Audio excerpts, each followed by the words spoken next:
bango guys, grabe. Ang bango niya. Nilalagay siya sa mga lagay ng damit. Ang bango, grabe. Ganyan lang naman siya kadami. Ganyan siya kadami. Ihahagis mo lang yan sa damitan. Tapos ayan, okay na siya. Ganyan yung itsura niya sa malapitan. Parang hinalo-halong kinemerot na ewan. Pero ang bango niya, grabe. Pagbukas pa lang umalingasaw na kagad yung amoy. Sobrang bango. So, ganyan siya. Nilalagay siya sa damitan. Maglalagay ka ng isa bawat damit. Or isa bawat damitan, bawat layered.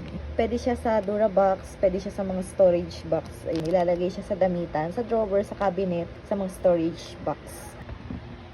Ilalagay tayo. Pero ako, isasabit ko lang siya dito. Pwede niya siyang isabit dyan, or pwede niya siyang ilagay sa ilalim. Pero ako, isasabit ko lang siya dyan.